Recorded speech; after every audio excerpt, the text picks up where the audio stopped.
Looking for a place na pwedeng mag-relax, may fresh na hangin, nature peace at hindi mo na kailangan gumastos pa ng malaki? Let me take you to Minalungaw National Park. Hindi mo na kailangan ng mamahaling resort para mag-enjoy. Dito nga lang sa Minalungaw, sobrang marerelax ka dahil sa ganda ng tanawin at siguradong mag-e-enjoy ka. Dahil nga nakamotor nga lang kami, maaga pa nga lang ay nagbiyahe na kami para hindi na nga kami maabutan ng init sa daan. Dumaan na nga din kami sa Santa Rosa para mag-almusal. Sa bandang Peñaranda nga ay medyo naligaw kami kaya inabot nga ng 2 oras yung biyahe namin. Malayo man at nakakapagod ang biyahe, worth it naman dahil sa daan pa nga lang ay mabubusog na ang mata mo sa mga gandang tanawin. At eto nga at nakarating na nga din kami dito sa Minalungaw. Nagbayad nga pala kami dyan ng parking na 20 pesos. At pagkarating nga namin dito ay nafera na din kami kaagad ng floating cottage. Nirentahan nga namin ito ng 1,200 sa buong maghapon. Sa 1,200 kasama na nga din pala doon yung life vest. Masasuggest ko nga na mas maganda, mas maaga kayong pumunta dito para mas makapili kayo ng mas magandang spot para sa inyong floating cottage. Sobrang ganda nga talaga ng view dito. Green mountains, clear and cold water, rock formation, at preskong hangin. Sobrang nakaka-relax. Meron nga din palang bilihan dito na pwedeng pag-orderan ng pagkain at may mag-a-assist sa inyo para kumuha ng orders nyo. Habaan nga lang ang pasensya dahil medyo matagal bago dumating ang orders.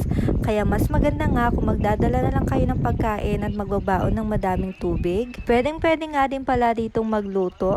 At habang inaantay nga namin ang pagkain na in-order namin ay umikot-ikot nga muna kami at nag-picture taking. At pagdating nga ng order namin ay kumain nga din kami kaagad. Pagkatapos nga namin kumain at magpahinga ay pinuntahan nga namin ang hidden gem of Nueva Ecija, ang Minalungaw Cave. Sa labas pa nga lang ay mamamangha ka na sa ganda nito.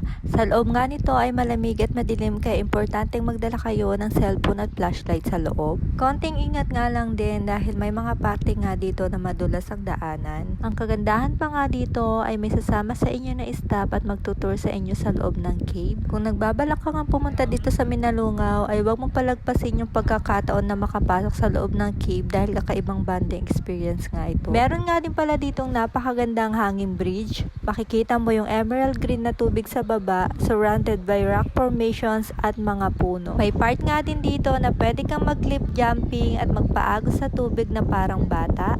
Pero doble ingat pa din dahil minsan malakas ang agos ng tubig. At heto nga at sinubukan na nga din ng mga kasama kong magpaagos sa tubig. Tignan nyo naman at tuwang-tuwa sila habang ako ay medyo kinakabahan nung time na yan dahil sa lakas nga ng agos ng tubig. Tumakas na tayo, takasan na natin ang mundo. Magtago papalayo sa mas tahimik at payapang mundo. Pwede ka nga din pala ditong mag-zipline dahil meron ngang zipline dito. Merong mga staff dito na i-assist ka at pagdating mo nga sa launching area, bibigyan ka ng helmet at harness for your safety. Alas-stress nga din ng hapon ay naisipan na nga din naming umuwi para hindi na nga rin kami magabihan sa daan. At habang papunta nga kami ng Pampanga ay nadaanan pa nga namin ng isang grupo nagsasayawan at nagsusumba. Sobrang saya nga at masasabi ko nga super worth it ang pagpunta namin dito.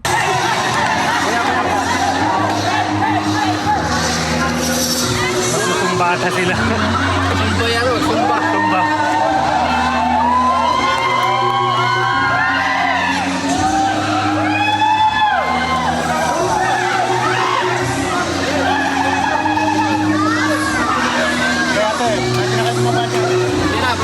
Kaya kung gusto mo ng peaceful, fun at unforgettable bonding with your friends and family, Minalungaw National Park is the place to be.